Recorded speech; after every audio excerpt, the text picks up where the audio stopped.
Hey friends, it's Anicia, writer, comedian, owner of a brand new butthole. hmm Now let's get into the aftermath of my botched booty hole surgery.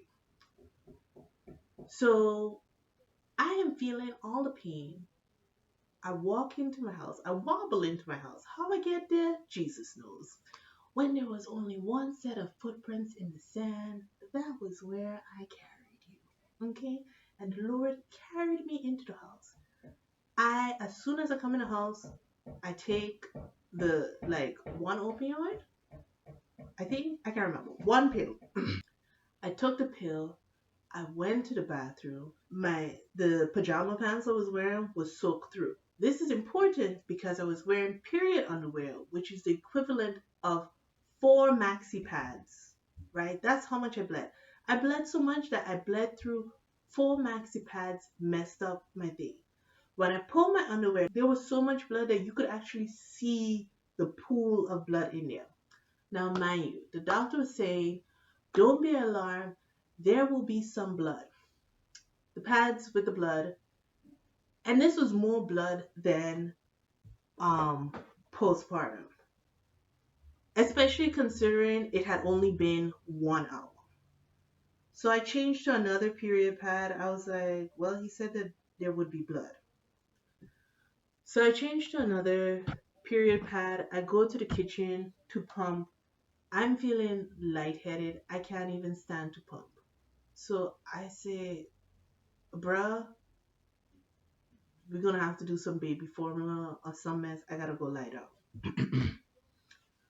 So I go on a bed to lie down, and by this time, my adrenaline had worn off, so I could actually start to feel my body, but the pain meds had kicked in, so I could actually feel through the pain. And what I was feeling was like a gushing sensation in my butt. Like, obviously, I got sliced in my butt, so there would be throbbing, but there felt like a throbbing and a splash. Oh my God. I get back up. I go to the bathroom. If I was laying on the bed 20 minutes, I was laying on all time. It was probably 10 minutes. I tell my husband, I need you to come look at this. So much blood. I say, I think I need to go to the ER. He say, I think so too. This is very important because a whole almost died giving birth. Now we're not playing about the health at all, at all. Don't trust doctors. We're getting second opinions. We're advocating for ourselves. I apologize that I don't got a lot of jokey jokes, but when your life is on the line, it's getting hard to crack a joke.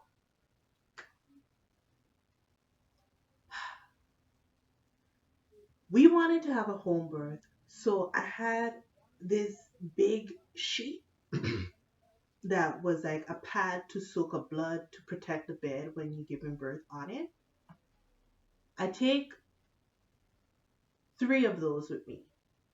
One for the ride share to the hospital, 40-minute ride, and then the 2 extras for while I was in the waiting room.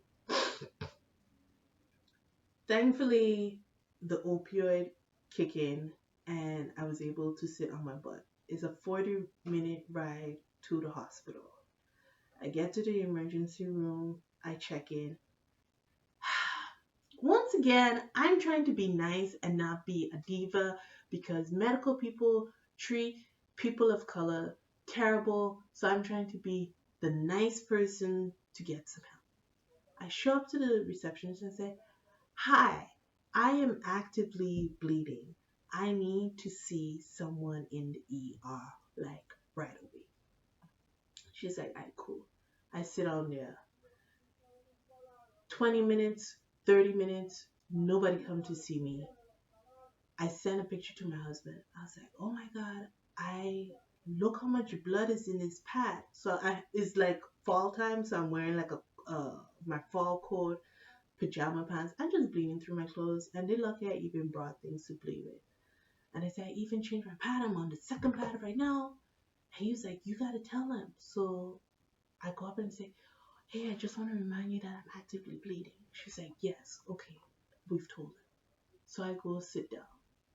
And then um, another 20 minutes go by. And my husband's like, you still ain't went to see, you still ain't get in there? I was like, no, not yet. And he's like, did you show them the pad? I was like, no, I didn't show them the pad.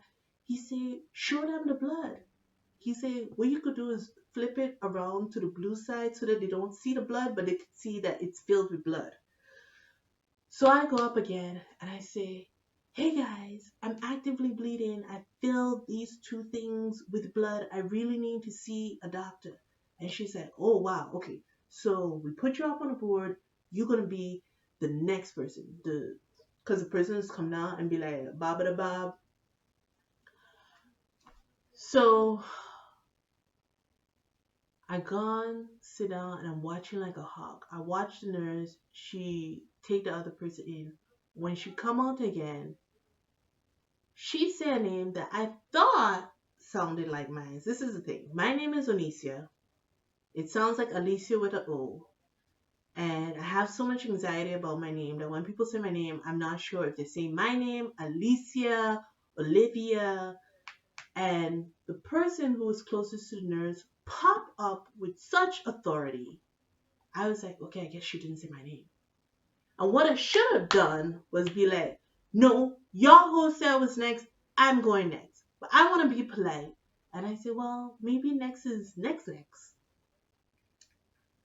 So they talked to that woman, they sent her in, the nurse come back down, she called a different guy. That guy was walking up to her. I cut her off and I say, hey, sorry, I'm actively bleeding. Thank God I learned to advocate for myself. I say, hey, sorry, I'm actively bleeding. The nurse say, what's your name? I say, Onicia Miller. She go on the screen, she's like, I don't see Onicia Miller on the chart. I said, no, I have to be there. The receptionist, she was like, ma'am, I don't see you on the list. She was really about to give me the please go and sit down or whatever. The receptionist lady come back and she was like, hey, yeah, you're supposed to check this woman in. And she was like, oh no, I think we checked somebody else out in your name. I was the only MF actively bleeding in this emergency room. You know that you were supposed to check in somebody actively bleeding. Tell me why the person you're talking to not actively bleeding. Because I would have been like, ma'am, you supposed to be actively bleeding. You not bleeding. Get back in the line. No. So now they have this woman medical information in my chart and they can't delete it. And it's like, oh no, so you didn't recently have a breast augmentation? And I'm like, look at, well, okay. So these is the girls filled with milk. Normally speaking, your girl is like plywood. But I was like, no, I did not have a breast augmentation. I had a booty hole surgery.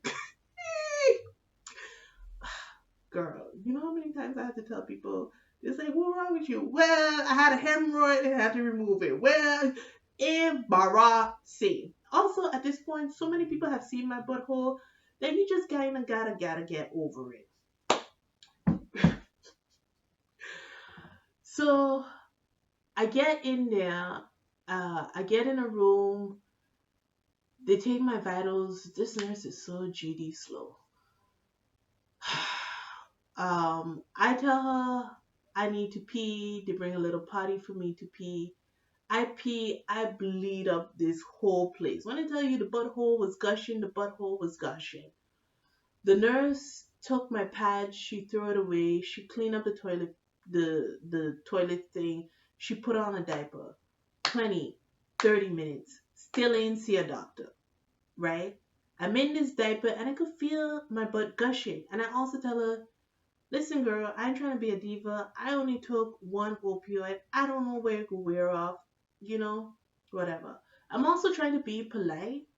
And I'm like, if you come in to the ER to say you actively bleeding, why doesn't someone apply pressure to my wound?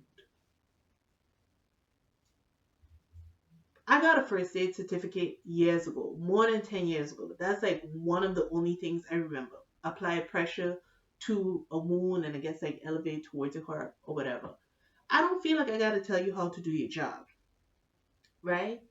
So the doctor come in. I am being calm, not screaming. And let me tell you something. Pro tip, if you're going to ER, act a fool. Act a fool, right?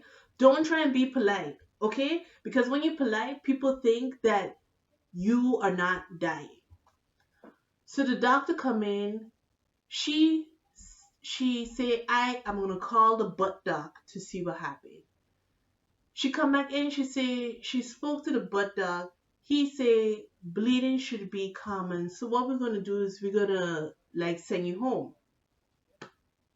This doctor, not only did she not look at my butt, nobody applied pressure to the wound. All they do is call the butt doc. Why you gotta talk to him? Look at me, look at me. I'm right here, look at me. So she was about to cross the threshold to exit the little room that I was in. And she said, you know what? Let me actually look at the wound. Wow.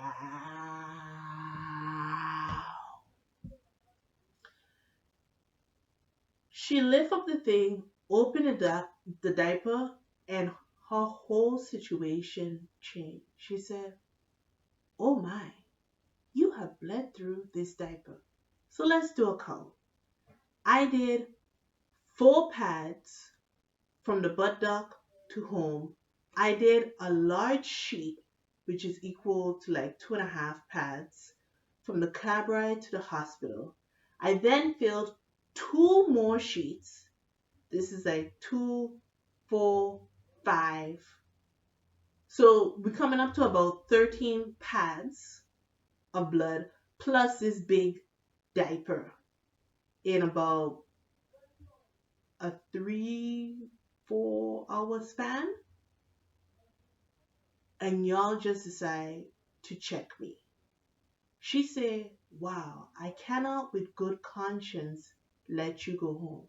No shit, sir. These MFers really was gonna send me home with blood gushing out of my booty. So now this other woman come in and she's like, what we're gonna do is stop the bleeding. I was like, well, since I'm in a hospital, right? So this is an emergency room, but also a main hospital. Duh, that's how it works. It's basically what I'm saying. It's not urgent care. I was like, well, can I just go and have surgery and get the rest of these things removed? Like, give me some anesthesia or something. She was like, no, it's like 1 o'clock in the morning or some ish. Like, um, it's gonna take 2 hours to get a surgical team down here. And me again, the dummy, trying not to be a diva, was like, aye, let's just whatever. So eventually what she do is she had to cauterize the wound. Girl, girl, I not girl, sizzling the bacon. Huh, yeah. At this point, I'd seen Jesus so many times, he had might as well just move me into heaven. He'd be like, girl, you keep visiting. You want to stay? And I'd be like, yes, Lord, because earth is ghetto.